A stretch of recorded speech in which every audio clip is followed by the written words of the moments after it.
Hey, well, good morning, good afternoon, good evening, wherever you are in the world. It is Dr. Jan Portman with Relationship Matters TV. I hope everyone is having a beautifully blessed morning, afternoon, or evening.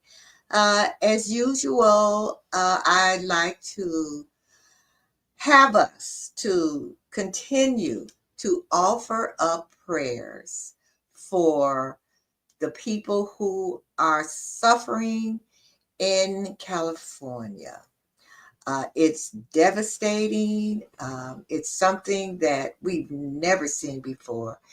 And we really need to pray, give as much support as we can. We can donate through Red Cross, wherever you are in, I guess it's better, in the United States. I know some of you are across the pond, as they say, but wherever you are, find a donation center. They need everything. Women need toiletries, personal items.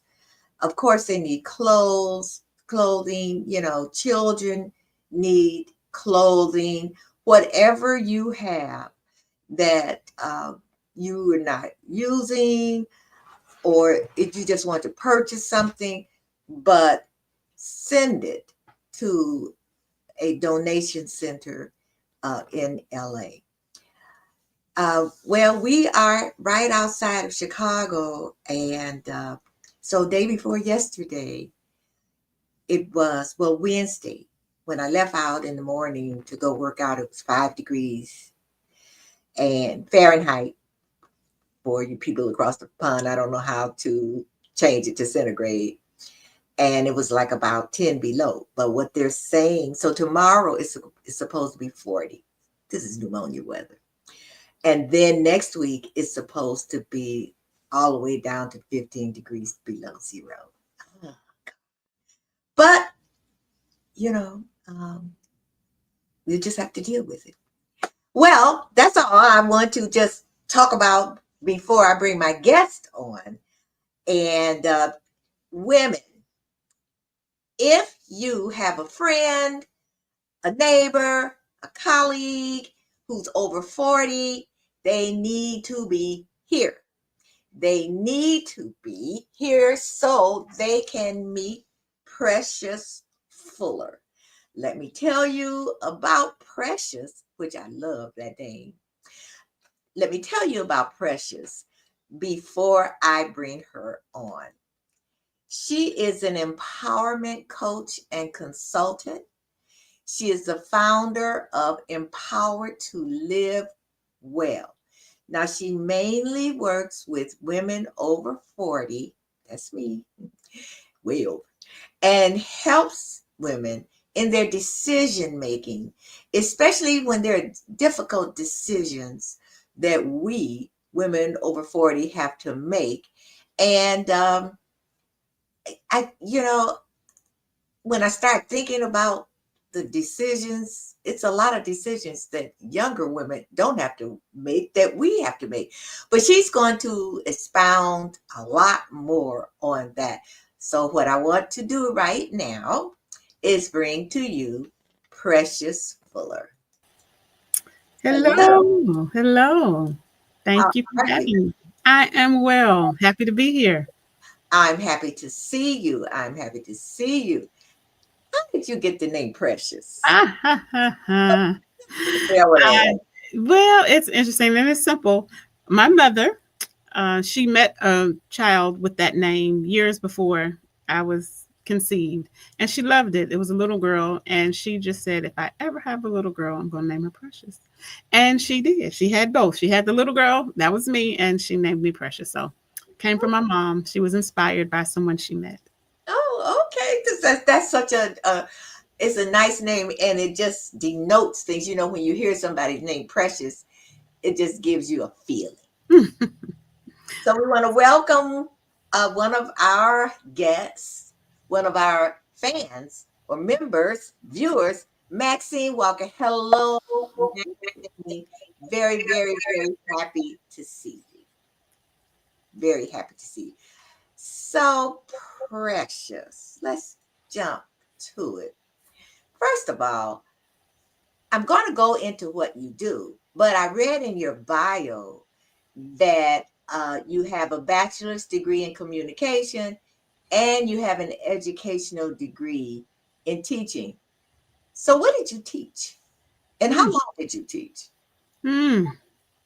So I've taught early childhood, but I started out with high school. So I did a high school. I started out in high school, and then I've been in early childhood, and that's a own funny story because at the time it was a misunderstanding that that's what I was being asked to do, the way it was worded. Because I'm thinking, how can you teach little people who can't read or write yet? What will I do?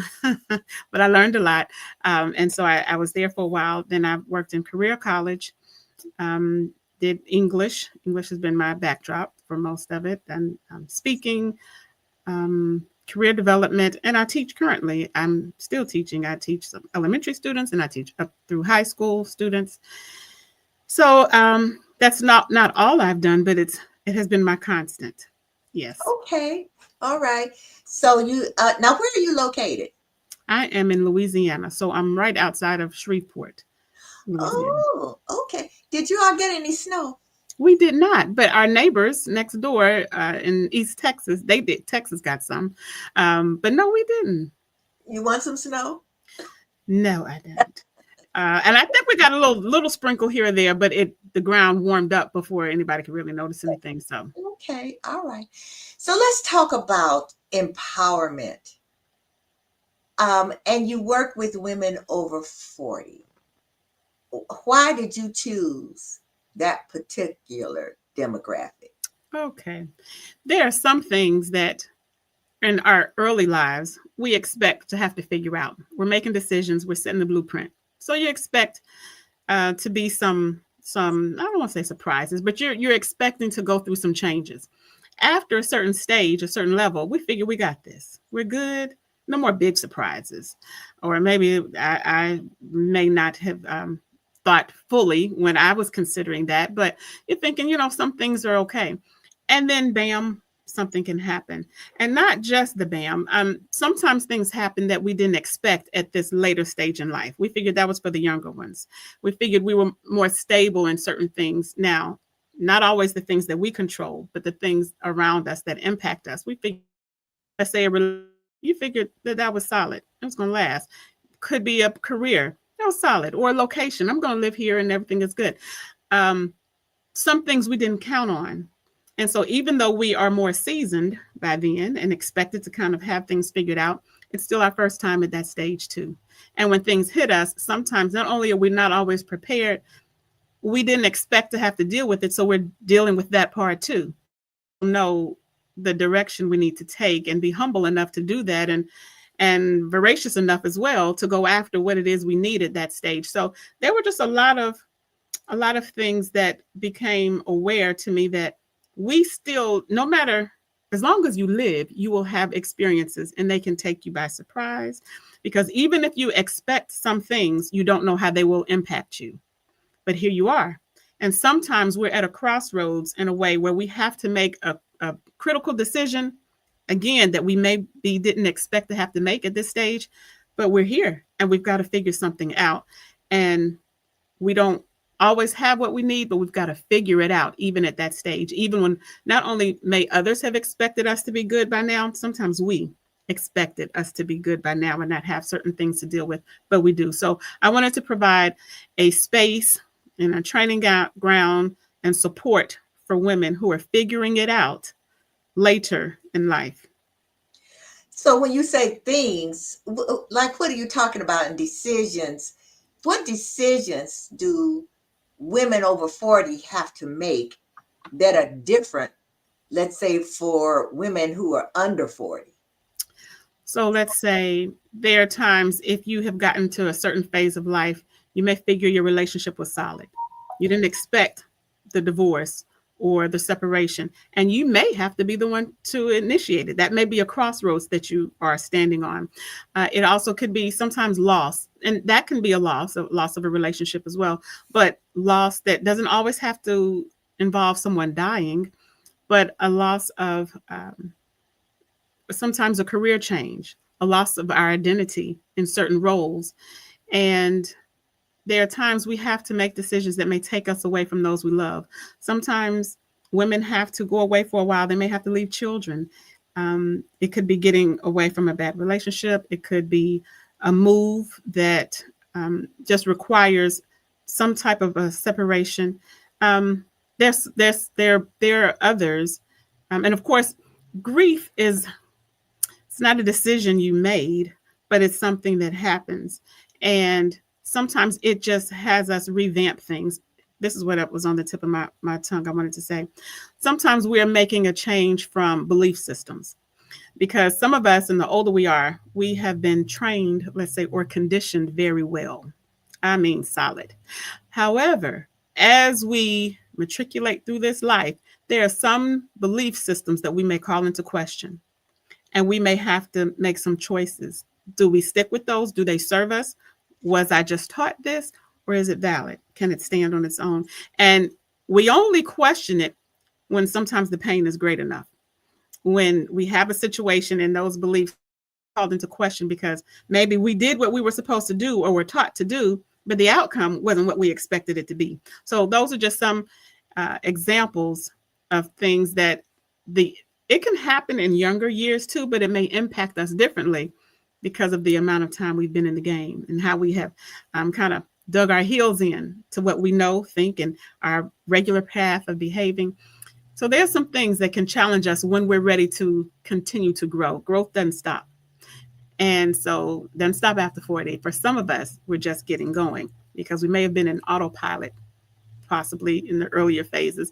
And now we can take the bull by the horn in some different ways. And sometimes our children are older. There are different circumstances that now we can focus on ourselves differently than we have in the past. Okay, so give me an example of a belief system that you've seen that women over 40 have, and they end up having to question that particular belief system. So I'll say there are systems of the world, sometimes, let's say, religion, sometimes the fact of it being considered a man's world. Um, those two systems in particular, we have beliefs around them, however, we've been taught. And sometimes the beliefs that we've been taught have kept us in a particular place. And we've been a good little girl or a good lady. We fit the role, we fit the bill, and but it hasn't paid off. or we come to terms with some things and we realize this, I need to call some things into question because our emotional health and well-being may be compromised. Our health is compromised. And when things start happening to the body, we start paying attention and taking note. So our core beliefs are sometimes called into question because of the lifestyle choices either that we've made or that others have made that affect us, and we get to regroup and say, wait a minute, let me see, is this my belief? Or has this just been told or taught to me? Do I choose to hold on to it? Do I need to evaluate it? Is this just a period of time? Is this a stage that I'm having to go through something? Or do I need to really evaluate? Because sometimes what we believe so strongly keeps us right where we are. And again, if that pain is strong enough, we're going to think about some things. And if it's not, if we're content to just continue business as usual, then we will. No one can make us do anything. It's a choice. But sometimes, like I said, if that pain is great enough, if that confusion is strong enough, and we're trying to figure some things out, we lay it all on the table. Even if we don't want to tell anyone, we may contemplate things in our own minds and have to really reevaluate. So that's generic, but it's also not, because we know what we believe, we've been taught, and then we get to choose whether or not we challenge those thoughts and beliefs, we validate them, but it all fits in with how our lives are to make it make sense. Okay. Well, you mentioned grief, and a question came in. What advice would you give someone who may be stuck in a grief period? So I'll say this, and I'm going to touch on that. In the space that I work in too, my emphasis is on you. It's on her. So all of the things that impact you, I'm not a particular specialist in all of those things, but my focus is on you. How are you managing this season of life? What needs to happen for you to manage it well, for you to regain your strength, your composure, some joy? So I put that out there. Beyond that, when a person is, if I understand the question, is it stuck? Did she say stuck in a period of grief? Is that what Yeah. she said? Yeah. Anytime we're stuck, something has happened and we need some support to get unstuck. Now, there are sometimes we can get ourselves out of the muck. And when we can, then that's what we should do. And one of the biggest ways to do that is starting with gratitude. Even sometimes gratitude for the person's life, gratitude for the impact the person has had on us, gratitude for the lessons we've learned. Even if the experiences were not all good, we learned something. Start with gratitude, gratitude, gratitude. That is an elixir. And we've got to feel it in our bones. It can't just be rehearsed. We got to stay there. So that's something. Also, I would say, give yourself grace. You know, a hit hurts. And some things have been traumatic, the way they've impacted us. And other times we have told ourselves and believed things. So here we go back to beliefs that are not fully true. You need to be strong, get over it, move on. Other people need you, they're dependent on you. Well, I need you, and I need to be good to me. If I have to operate in roles for other people on a regular basis, I need to put myself in the hat. Let me put my name in there. I need to operate in my behalf too. So I may need to just take some time. So I would say be gentle with yourself and be gracious, because you may need some time. Because sometimes we're the ones pushing ourselves so much because of these beliefs again, but we're pushing ourselves. So be gentle, take some time, and honor your experience. If someone else were going through something and we were healthy enough to give them support, we would tell them that it's okay. Take your time. Can I fix you something and bring you something? Just okay. You don't have to cook today. Whatever it is, we would support them. Can we support ourselves the same way? And then there are times also be humble enough and wise enough to reach out for support. And I'll say, when reaching out, the first person is not always the perfect fit. You can shop around. It doesn't mean just the first person who comes across or who is presented to us that that's who we have to take. No, no, no, no, no, no. Let it be a fit, because your health and wellness depend on it. We don't just, we see some pretty shoes on the rack in the store. We don't just get them because they look pretty. They've got to fit. And so when we are getting support and help, make sure it fits. So take time, gratitude. Gratitude is big. And if that can lift you, use it. That's free. And then also be gracious with yourself, be patient, allow yourself the process to fulfill its duty. It's a process that we go through. If a person didn't matter to us, we just get back up and keep going. Too bad, so sad. No, no, no. So the stronger the connection, the deeper the love, the more we have to process when that experience is gone. And then also be open and willing to seek support and help and make sure that it fits. Don't just try on the first thing. Okay, yeah, I think that's excellent, excellent advice, especially for people like this person said that's stuck in a grief period, because that affects them physically, emotionally. It can even affect their other relationships when they are stuck in that period. Now, for women over 40, like you said, there are definitely decisions that they have to make. Now, do you think it's harder for women to make these decisions, which can be life-changing decisions? You think it's harder for women over 40 than it is for younger women? I mean, there are levels to things. So I couldn't give a blanket answer. I'll say sometimes it's different. It's different because the time that has been put in. So let's say if it is to leave a certain relationship, if you've put in a lot of years, it may impact you differently than if you've put in fewer years. Okay. There are assets involved, lifestyles. And again, we go back to beliefs. Sometimes the belief that this is just what I'm supposed to do. And so it's different for someone who is older. Hard is relative. So Okay. I can't say it's harder. I would just say it's relative and it's different because there are different factors, dynamics, and they have often lasted longer because you've lived longer and you've lived Okay. longer with the life, the beliefs that have allowed you to stay in a certain frame of mind, a location, in a particular dynamic, work related or personal. So that's what I would say for that. It's relative, but it depends because things are different when you're older. Okay.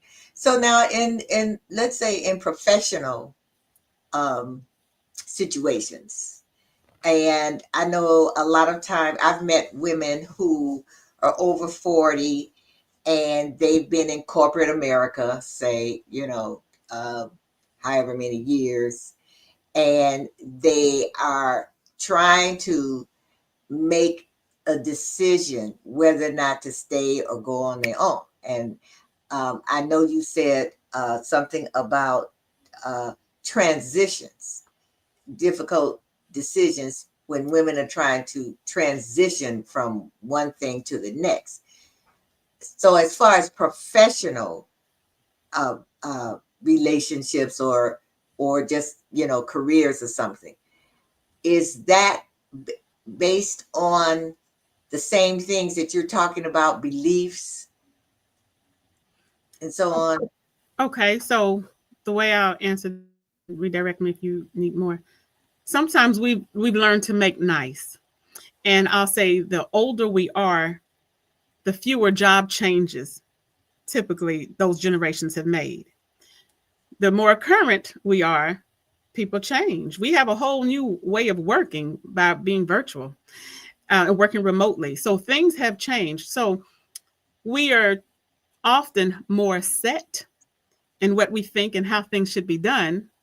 Not in all cases, nothing is always everyone, but the older we are. So to make a change, not only are people sometimes considering the amount of years, we start counting, how many more years we have before retirement, how many years to be in a particular organization so that we can grow. And um, there, there are different conditions and that make nice.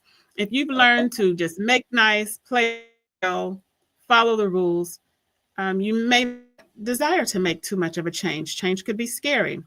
But if you are in a different space, You're operating some of your fierceness, and you are ready to be a mover and a shaker, and you recognize certain things are not working for you anymore. Sometimes they never have fully worked, made it work. You may say, I'm going to take my chance. I'm going to do some things. I'm going to move some things around. So everything is different at each stage of life because it's new to us. We've never been there before, and we have so much packed in from the past that has helped us to be and sometimes remain who we are at that time. To make a change, we've got to sometimes unpack some things and decide, are we willing to take the risk? What type of supports do we need to do? And again, we don't really make changes, certain types of changes, difficult ones particularly, unless the pain is strong enough. The pain or the desire for something different, better, greater, or the pain is strong enough and it's like, I can't do it anymore. I choose to not do this to myself anymore. We get to decide which side we're on, but it has to be strong enough to cause us to move. Okay. Another question came in here. How do you handle someone who may tell you that they are not religious or have a certain belief system? Um, I receive that so well because when Okay. people say they are not and they have a particular belief system, to me, oftentimes it shows they are thinkers because so much of what we believe we have been told, and sometimes we've never challenged it. Now, it doesn't mean that everything you've been told has to be wrong or bad, but have you thought about it for yourself? Or did you just try it on because it was passed down to you from mama, grandmama, granddad? No, your culture, your environment. So sometimes we are just a product of what we've come from and who we've come from and what era or generation we've come from. We're product. When people think for themselves, that's not a threat to me. I appreciate it because there are certain commonalities, no matter what walk people are from, that brings us together if they hold that in common. And that is an appreciation and a love for humanity. Whatever you call yourself, there's something critical about that piece. If you don't care about people and if you can step on them, I need to stay away. I need to be aware. And I don't care what denomination or if you call yourself religious, because a lot of history doesn't always fare well with people who have been they have been strong in the name of their denomination, but maybe the principles, they've warped them to fit their beliefs and allowed them to suppress all kinds of people. So just the name is not enough. I want to see what you're working with. And being able to think is one of the key pieces to show that a person may be working with something worth speaking about. Because if they're thinking and if they're caring about others, that's what matters more. So it's no threat to me what people believe. I know what I believe. I don't have to wear it on my sleeve as far as all of the wording, but let my actions reflect my beliefs and how I care about people. Okay. All right. Now, do you find that there are decisions that women over 40 make? Is there a particular decision, a difficult decision for women? Let me see. Let me phrase this. In other words, is there or are there decisions that are more harder? I know you don't like the word harder, but but are more difficult to make. You know, after you are 40. Is in other words, with your clients, do you see something that you see most? You know what I'm saying? Yeah. Okay. Hopefully, you know what I'm So saying. I'll say this: change is hard for a Okay. lot of people. And sometimes it's harder the longer you've been in a certain situation. Okay. So it doesn't really matter what the particular circumstance is. It matters that you're going to have to change something. You're contemplating it. Even if a person chooses to remain in a situation, the decision to do so is a decision. And that can be hard too, because if we just float through life, we don't make decisions. We just let the wind blow us. Whatever people's needs are, they dictate what we'll do and where we'll go and if we'll go and if we'll stay. But when we take the bull by the horns, so to speak, recognize I'm going to make some changes that are in my best interest, or I'm going to make this situation work for my best interest, because it doesn't always mean you may leave something, but you make changes. So it's kind of like us growing up. So that can still, it's not the particular decision, but it's a matter of whether I will make it or allow it to be made for me, whether I will just remain in the state I'm in, the condition, the circumstance, and just suck it up, or if I say, I'm ready to do something different, not until the situation or the pain may be great enough. So the basic ones have to do with career, have to do with family, and have to do with personal practices. Sometimes we may decide to dress differently. You may have been taught to be conservative, and later you're like, I'm going to do something else. But something is causing you to do that because you've maybe felt suppressed for a long time and felt certain things you were taught that they were wrong, and realized, know that I believe that. So again, I can't focus only on one particular question, Mhm. but it's just the impact of life. How much are you willing to allow things to remain the same? And how willing are you to say change is difficult? It can be scary, but I've got to make a decision. And I will say this, sometimes we are between a rock and or a hard place, I'll put it. Both decisions will cost us. We just get to choose our sacrifice. Um, I've had to make a decision, not terribly long ago, but a little while ago, that took me away from my home. Well, I had a minor child at the time, and I remember thinking, I'm not gonna be able to do it. Then I would go back, but I have to. My well being was at stake. I'm not gonna be able to do it. And I toyed with that, and I felt it was a rock or a hard place. How can a mother make that decision? But they're doing it all the time. There are circumstances that people have to make decisions, um, that are either a rock or a hard place. And the point is, both of those are rocks. A hard place, a rock is a hard place, and a hard place is a rock. But we have to do it, and we have to have a system. We have to have support. We have to have give ourselves the freedom to think in our best interest. And that was a decision I hadn't anticipated. And the same thing with those of us when we come to those spaces. Sometimes it's things, these are not just casual. They are sometimes they have a lot of impact, these decisions. And we didn't always plan for them, but we have to make them. We have to be the adult, and we've got to make them. And it will have consequences, and we get to choose the consequences to a degree based on the choice we make for our well-being and the betterment of those around us, because when we do better, so do those we love and who love us. But when we suffer and stay in that state, I'll use the word that someone used earlier, stuck, that's not good for anybody, other than maybe those who may use us. Yeah, and good will be relative there. I know that it's good. It's just allowing things to remain the same. So again, tough choices, but sometimes they have to be made for us to grow and thrive. Okay. All right. I'm going to take a quick break.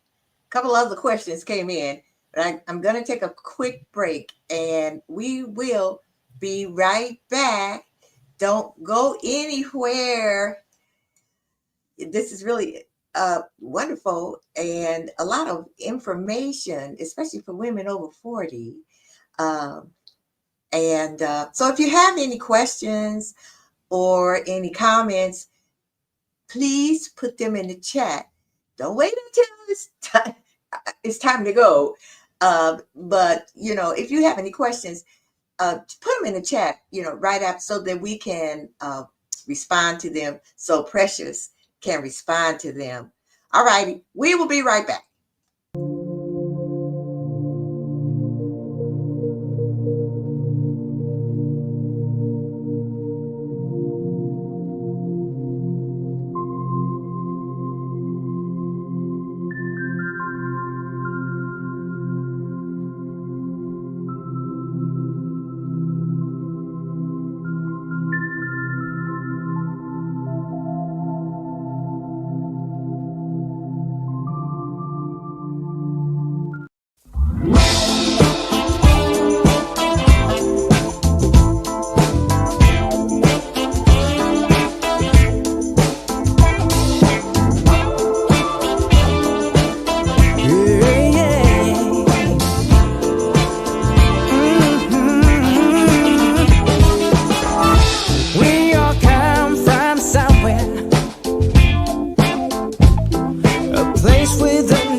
same.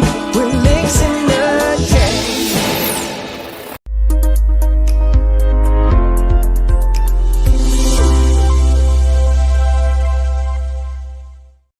Well, welcome back. Welcome back. Now, if you have not read the book Cutting the Ties, it is available on Amazon.com. Cutting the Ties is all about decision making. It's all about women who have been or are in abusive relationships. Also, Trajectory TV has so many wonderful, wonderful shows. And that's one of the shows that I truly recommend. Now, you saw those promotional videos. If you have a business, have a service, or just you have a message out there and you would like a promotional video, just go to Relationship Matters TV at gmail.com. All righty, let's get back to Precious. Okay, Precious. Yes, yes. This is a question, one of the questions that came in. What is the most difficult situation that you have encountered with the women that you have seen? I'll say a particularly difficult one is when a woman is in a narcissistic relationship. That is particularly difficult because you're not really able to work with the person. The ability level of the narcissist, there's very low emotional intelligence. And so you're not interacting with someone on the equal platform emotionally if someone is so has such an immaturity in that area. Particularly difficult, especially when they don't know the impacts of that yet. And they're still playing the game. They're still being pulled in. They have to come to some understanding and then determine how to stand up for themselves. That doesn't always mean A or B. It doesn't mean you have to always go or leave. That's a decision you make, and the timeline is yours as well. But we have to accept what is. And it's difficult when we have to accept things about people that we love, and it's like it shatters our image of them. It's like, well, wait a minute, what now? What else is wrong?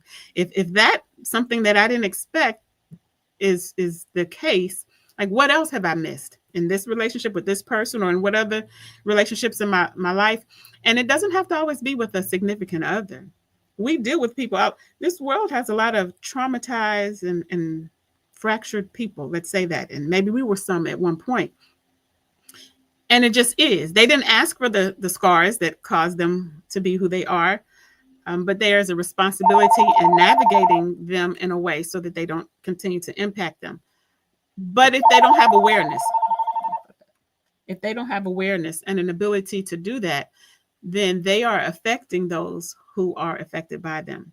And sometimes you've got to understand the dynamic and then choose the course of behavior for yourself. And that's a process. And sometimes people can waffle back and forth in that space because they don't always want to accept what is, and then the responsibility that comes from knowing I got to do something. I got to think something. I have to function in a different than I had originally. So I would say, I think that's a real challenging one. So when you work with women, so you work with them one-on-one or in a group situation? Yes, it's been one-on-one, but it will include both. There's a group program that is getting ready to start soon, and it still has the option for one-on-one, but group coaching is a big major part as well. Okay. So when you work with them one-on-one, so how do you work? I mean, if a woman comes to you and let's say, and she's having difficulty making decisions, so what do they do? Do they come to you and say, okay, I'm in a transition period. I don't know whether to leave or stay. I mean, it could be professional or it can be personal, or they just maybe just in a flux in their life. How do you work with them? How do you get them, if you do, uh, get them to make a decision? In other words, how do you help them? Yeah. Yeah. Well, Wait, okay. bottom line. So my space is emotional empowerment for women over Okay, 40. So sometimes we know we're depleted and don't always know why. Sometimes it's okay, more than one reason why. It's not always a one thing, but the realization of what has happened to us is shown through our health. okay, Physically, sometimes we're just not there. It doesn't always have to be a major disease, can be, because stress can trigger anything and make it worse. But a lot of times people are kind of numb. They're numb to life. They are depressed. Um, and maybe you have digestion problems, um, easily tense. Um, yeah, there are symptoms that something is wrong. And what I support women in is acknowledging their emotions, because again, let's go back to belief. Sometimes we're taught we're supposed to only be happy. I'll do that with the religious space as well as our family background. Sometimes we're taught you're to only always be this, and that's fake, because there are things that happen in life, and I don't always feel this. Now, I do have a responsibility to manage myself, but I also have a responsibility to help heal myself, to allow myself a safe space. I at least need to be good to myself. So I support women in acknowledging how they feel, because those emotions are indicators. They're letting you know something. Listen. If you don't listen, it will continue to be whatever is costing you. It's going to continue to be there. I imagine I compare emotions to, I'll say one time when one of my children was small. I forget what it was, but I was just so tired and exhausted. She was a little girl, and she just kept tapping my leg, "Mommy, mommy," and I didn't answer right away. And I was just hoping, please give mama a break, just for a moment, just don't call my name one more time. And she did. She was gonna keep doing it because she might have been 2 or 3. She didn't know to stop. I had to address her need for it to stop. Similarly, our emotions, they don't know to stop. If you're angry, if you're sad, if you're afraid, if you're confused, it's going to keep being there. It's that child that's going to keep saying, "Mama, mama, mama." So you can try to ignore it. You can pretend, you can not address it, but it doesn't go away. So the first part, the biggest part is the safe space to acknowledge how you feel. And then sometimes you have to unpack some things and decide from there, okay, now what next? Because once we determine what we feel and why, it's a matter of what I want to do with that. What do I do with that? So it's a process. So it's not so much the thing. The thing may be a catalyst that kind of put you over to feeling a certain way. And again, when the pain is great enough is when we take inventory. So I just support them in acknowledging, being safe to say, this is what it is. There's okay, a reason that it's there. You didn't just wake up one day and say, I think I feel like this. No, there's something there, and we deal with it individually according to that. okay. So you, as you said, you mainly give them emotional support. Which is really your whole self. Yeah, it's the essence of Okay, us. So yes, it is. It's emotional support, um, but it's I guess it's a bespoke process. It's okay, individualized, but yes, there are principles and there are practices that support us in because whatever our problems are, whatever the thing is, the impact, the experiences are shared. Nothing is new under the sun. true. That was just the thing for you, but it's not new. Someone has beat it. Someone has been beaten by it. But determining your health and well-being helps you determine which camp I'm going to be in, what I choose to do, as opposed to allowing life happen to me. I get to happen to it. I get to make some decisions and some choices because it's not new. Yeah, it's just a matter of us having our strength so we can make healthy choices for our benefit and well-being as well as those around us. Okay. And what you're saying, I can see that that's so beneficial to women over 40, and actually the women, actually men. It's almost, it's I guess it's life, so to speak. It with belief systems and making decisions. Now you have an you are the founder of Empowerment to Live Well. Tell us about Empowerment to Live Well. Yeah, so even in coming up with that name, that was interesting because I realized we are already equipped. Sometimes it just has to be activated. I'm not better than you. You're not better than me. It doesn't matter someone's background, their pedigree, their finances. We are all one people. We're the same. We're people. They're not a different species of people. It's just people. And life happens to us all. Grief hits us all. Doesn't matter what category of life you come from, what socioeconomic background. Fear hits us all. And unfortunately, fear tends to run the show a lot of times until we get a grip on that. Fear is is critical because either we know we're being impacted by it and acting a certain way, or we don't know it. So we have to be intentional in overcoming it. And it doesn't matter. Those who consider themselves, let's say, deeply religious, they're not immune either. They know the verses, but the impact, they're still moved by fear until they learn to not be. And that's an ongoing active process. So I know that we are equipped, but sometimes it takes something, it takes someone, it takes some process, it takes a system, a support system to help us, especially when that perfect storm happens. We may do well prior to, but when a particular situation happens, I wasn't ready for that one. I was okay before, but I wasn't ready for that. And it has taken me by surprise. So to the name, it acknowledges the fact that we are equipped to live well. We're not to just suffer all our days and then take that last sleep. No, I just don't believe that. But it's a choice, and it's about having the tools as well, because it's in us. We just need to have it activated. We need the support for that. So empowered to live well is important to me because I want people to know you already are. We just need to know sometimes the steps of how to get there. Wow. Well, Maxine says she agrees. And you know what?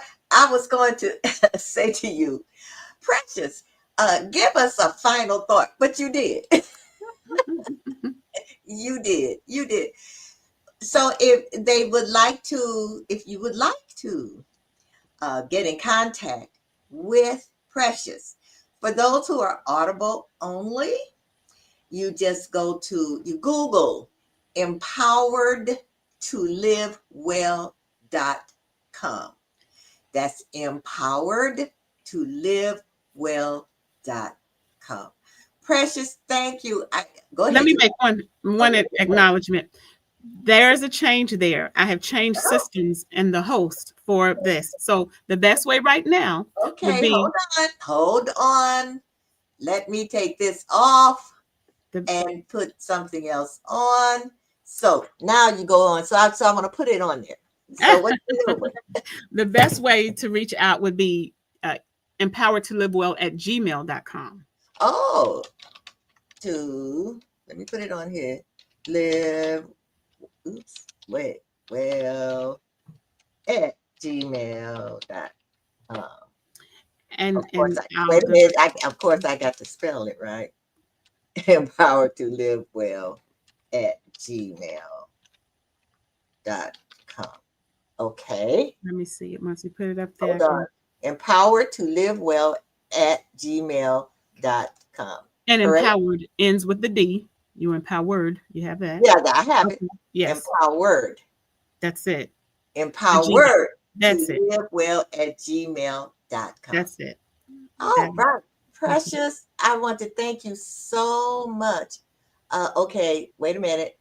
Let's see. Sandy Barney Annie says, my mom would say, if one knew better, then do better. You should be able to empower yourself if you desire to do so. Thank you so much for that comment, Sandy. Yes, our moms